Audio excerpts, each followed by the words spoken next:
A Secretaria Estadual de Saúde registrou nesta segunda-feira 225 novos casos da Covid-19. Entre os confirmados hoje, 92% são casos leves. Agora, Pernambuco totaliza 113.183 casos já confirmados. Também foram confirmados mais 22 óbitos. Agora, vejam vocês, né? São 22 óbitos, 22 novas mortes ocorridas desde o dia 10 de julho. Do total de mortes do informe de hoje, 4 mortes foram registradas no dia de ontem. Com isso, o estado totaliza 7.210 mortes pela Covid-19 neste momento. Você vai ver comigo um panorama do Brasil desses casos de Covid. Tá? Primeiro, você está vendo aí esse painel. São os casos com números absolutos. O que significa? Não é por população, por 100 mil habitantes. Você vê o ranking por estado. Por estado, primeiro, São Paulo. Nesse momento, Bahia, Ceará e Rio de Janeiro nas primeiras colocações. Já quando olhamos os números de novos casos diários, aí é outro problemão, tá? Porque nos casos diários, você está vendo aqui, ó, Rio de Janeiro assume a liderança em novos casos diários. Diário. E isso é preocupante porque não é Rio capital. É o interior que é muito populoso, é muito parecido com São Paulo. Interior com uma densidade populacional grande no Rio de Janeiro. Rio de Janeiro assume a liderança e vejam aqui o que aparece, o estado que também não aparecia. Por isso que os números no Brasil não caem. Minas Gerais. Minas Gerais. Mas ainda, São Paulo, vem Bahia, de novo aqui pertinho, e Distrito Federal. Distrito Federal. Um número também relevante para se observar é a taxa de mortalidade por 100 mil habitantes. Aliás, quando a gente fala taxa de mortalidade por 100 mil habitantes, esse número ele é significativo porque nós temos estados que se assemelham a países. Com Roraima, olha, por 100 mil habitantes, Roraima, na primeira colocação, por 100 mil habitantes. Lá são 94 mortes por 100 mil. E o Ceará? Olha o Ceará, em segundo lugar, 89 mortes por 100 mil. E, infelizmente, Pernambuco figura nessa lista.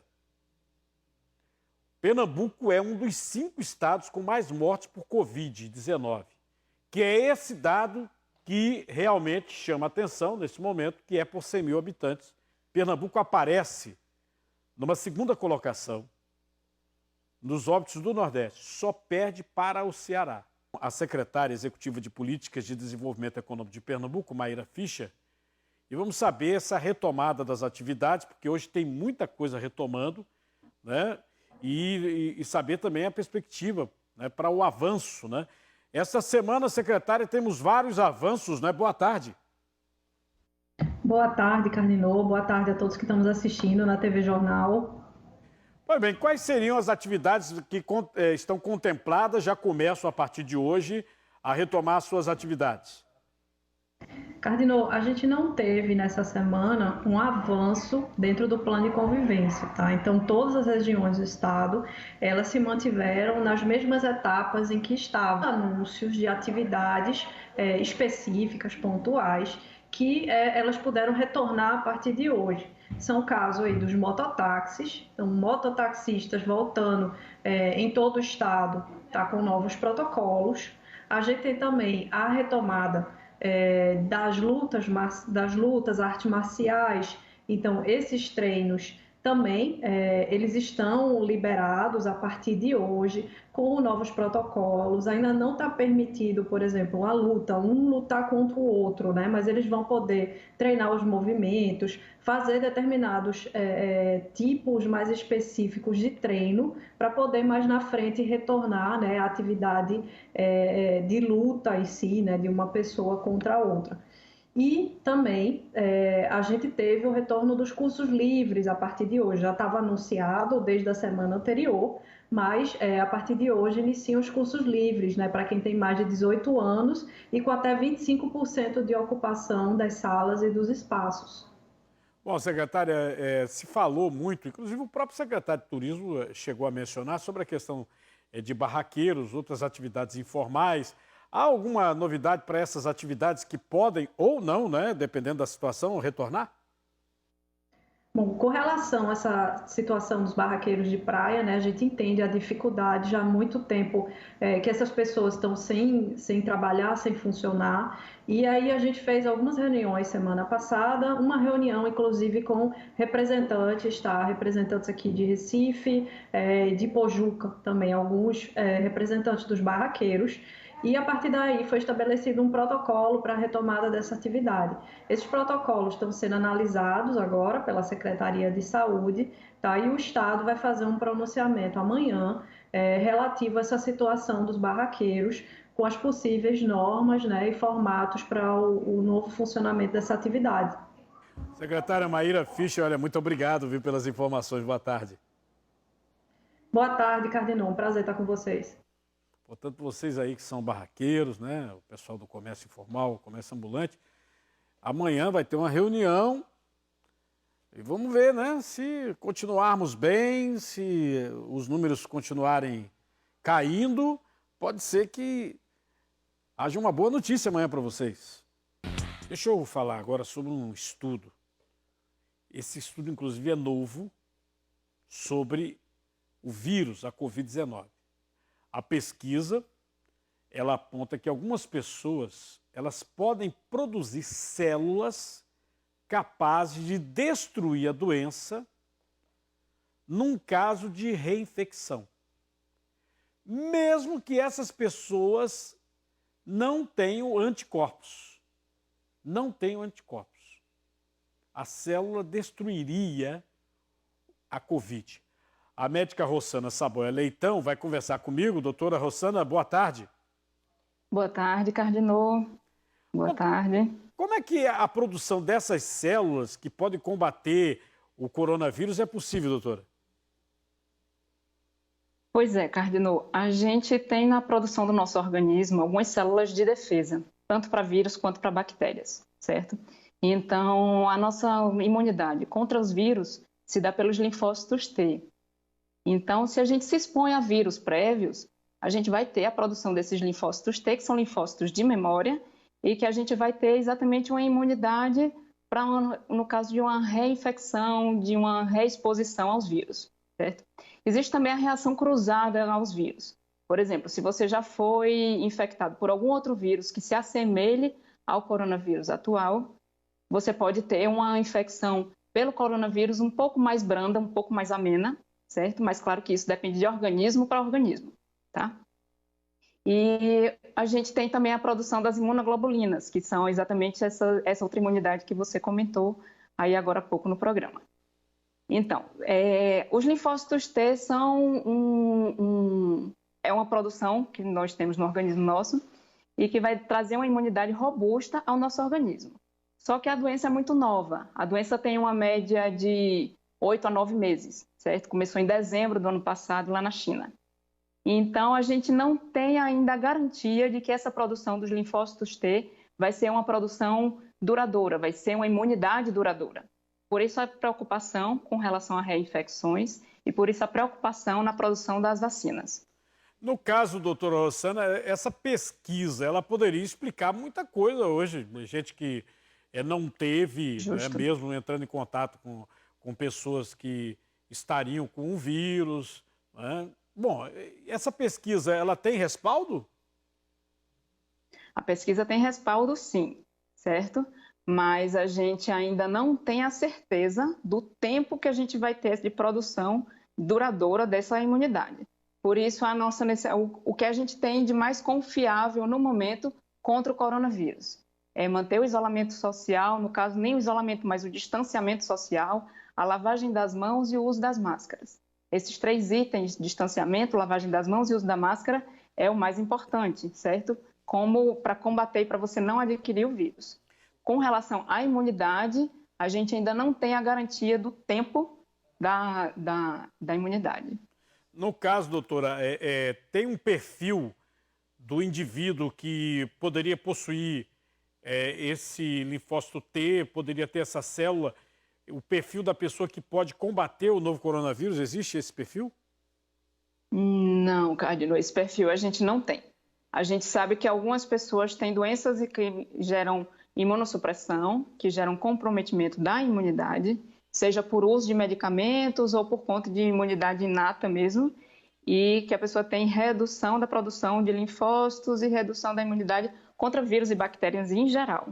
Mas boa parte da população tem uma produção normal de linfócitos T, e essa produção normal vai gerar exatamente essa imunidade. Por isso que a gente tem grande parte da população que de repente pegou o coronavírus e teve sintomas bem amenos, bem brandos, certo? Ou foram assintomáticos. Numa mesma família, você vê várias pessoas com uma resposta bem pobre ao coronavírus. Agora, algumas pessoas tiveram realmente a doença mais forte, mais grave e precisaram ir para o hospital, certo? Só que como a exposição foi grande e praticamente toda a população foi exposta recentemente, por isso esses números estão elevados.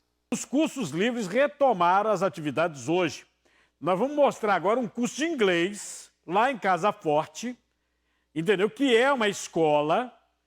Você que tem seu filho, sua filha, seja adolescente, criança, que está aí com muito receio de mandar seu filho para a escola, você vai ver como é esse retorno, e agora já autorizado no estado de Pernambuco. Quem está conosco é a Dianda Monteiro. Dianda. Pois é, Cardinô, nessa unidade as aulas serão retomadas no turno da noite. Nós estamos com Anne Bittencourt, que é coordenadora pedagógica aqui desse curso, e já dá para perceber, não é isso, Anne? Muito boa tarde para você. Boa tarde. As alterações logo aqui na entrada, né? Exato. Nós tivemos o cuidado de colocar tapete sanitizante, álcool em gel com pedal, né, para os alunos, e também tiramos a temperatura. Nossa equipe está sendo devidamente treinada e com todos os protocolos de segurança para dar a segurança que a equipe de colaboradores e os alunos precisam. E caminhando aqui, a gente já percebe também que tem álcool disponível em várias... Fizemos esses estandes em todos os corredores para que os alunos se sentissem à vontade. Na secretaria temos o distanciamento, não ligamos o ar-condicionado, justamente de acordo com os protocolos. Então, tem o distanciamento marcado, diminuímos o número de cadeiras de atendimento para manter, né, a questão da segurança de 1,5 m. E nas salas de aula fizemos a mesma coisa. Vamos lá? A gente está caminhando aqui para mostrar como é que fica a situação nas salas de aula. Agora, como vocês também mandaram o protocolo para os estudantes, para que eles pudessem chegar aqui já cientes dessas alterações? Sim, nós fizemos um manual para que pudesse ser enviado por e-mail e pelo WhatsApp de todos os alunos. Gravamos alguns vídeos também, para que todos pudessem ler e conhecer quais seriam as novas regras, porque a gente precisa cuidar da saúde de todo mundo, né? Então, nas salas de aula, nós vamos ter... O aluno pode sentar numa banca e 2 não, para poder garantir essa distância. Estamos abrindo as janelas para que a circulação possa acontecer de uma maneira melhor. E nas salas de infantil tiramos todos os bichinhos de pelúcia e mantivemos tudo que é mais fácil de higienizar apenas. A gente agradece a participação, Anne Bittencourt, que é coordenadora pedagógica desse curso de idiomas aqui no bairro de Casa Forte, Cardinô. É um processo de adaptação que os alunos vão começar a seguir, então, a partir de agora. As aulas aqui acontecem no turno da noite. É com você do estúdio. O que eu mais vejo aqui, né, o pessoal comentando, inclusive no meu canal no YouTube, quando eu abordo esse tipo de assunto da volta às aulas, que é o canal do Cardinô, o pessoal falando o seguinte: Cardinô, você não viu aqui como é que são as escolas do interior do estado. Porque se nós temos uma realidade que já é precária nas escolas da região metropolitana, tanto é do ponto de vista estadual e municipal, o pessoal fala assim, olha, nos municípios, uma loucura. As escolas são, assim, terríveis. Terríveis. Aliás, tem gente que colocou até que não se pode nem se chamar de escola. Entendeu? E é por isso que quando eu conversei com o presidente da Associação dos Municípios, o Patriota estava dizendo sobre muito prefeito que só quer retomar a aula ano que vem quando tiver vacina. Tem pagamento novo hoje na Caixa Econômica numa agência está o Emerson Pereira, nascidos em setembro, é isso? Vão receber parcela hoje, Emerson? Exatamente, Cardinal. A equipe está na agência da Caxangá. A fila por aqui está enorme. O pessoal chegou 9h da manhã. Mais de quase 5 horas de espera. Até agora nada, amigo, de atendimento. Até agora nada. Desde 9h eu cheguei aqui. Sol quente, não tem nem todo tem aqui. Era para ter um todo. Tinha um todo, né? Agora tiraram o todo, a gente fica aqui no sol quente. Espera. É difícil. Até isso tiraram, viu, Cardinal? O pessoal está aguardando no sol. A amiga aqui chegou que horas? Às 9h30 da manhã. E até agora permanece aqui aguardando, né? Até agora. Deixa eu mostrar para vocês, a fila aqui vai se arrastando, ó, Cardinal. Ao longo do quarteirão, tá até dando voltas ali, amigo, na esquina. Cara, isso não existe não, isso já não é falta de respeito. Isso é mau caratismo dessas porcarias desses políticos, rapaz. Que não respeita a bosta. A situação complicada, o pessoal fica revoltado aqui. O senhor chegou que horas? Eu cheguei de 9h25, agora a maior resposta que a gente poderia dar aos políticos é não votar nessa eleição ridícula que vai existir em 2020. Tá todo mundo revoltado, viu, Cardinal? A gente vai mostrando aqui a situação da fila. Olha só, é de perder de vista. O pessoal tá tentando se proteger aqui nas lojas, ó. E a fila vai fazendo curva por aqui, o pessoal tentando se proteger do lado de cá, porque o sol quente é grande, né, amigo? É o jeito que dá, né? Com certeza, tem que esperar, né? Fazer o quê, né? Difícil, viu, Cardinal? Volto com você. Fila em Olinda, na agência da Caixa, Casa Caiada, Suelen Brainer. Isso, Cardinal. Muita gente aqui, ó, muita gente sentada no chão, né, tentando se abrigar de alguma forma, porque o pessoal disse, ó, que chegou aqui de 6 horas da manhã e ainda está na fila. Esse rapaz aqui, por exemplo, chegou bem cedo. Qual é teu nome, amigo? É Robson. O Robson, chegou aqui que horas? Cheguei às 6h20. Está aqui até agora? Até agora, sem comer, sem almoçar, sem nada. Recebeu uma ficha, está esperando para entrar? É, aguardando agora. O auxílio? Não, vi só desbloquear o caixa que foi travado. O teu aplicativo do auxílio? Foi travado. Agora teve gente que chegou até mais cedo que você. Eu cheguei aqui, a fila estava depois desses negócios aqui. Provavelmente deve ter chegado umas 4 horas da manhã, por aí. Ou alguém dormiu, né? Às vezes quando dorme. Obrigada, viu, Robson? O pessoal tem que ter paciência mesmo, inclusive, é porque está passando um ônibus ali, a gente não consegue ver o lado de lá, mas tem gente sentada, viu, Caju, na calçada. O senhor está aqui desde que horas, amigo? Qual é teu nome? Marco Aurélio. Aqui desde que horas, Marcos? 6 horas da manhã. Nossa. Deram uma ficha, mas até agora não chamaram. Não chama. Demorando muito. Obrigada, viu? Nada. Tem que ter paciência mesmo, viu, Caju? É com você.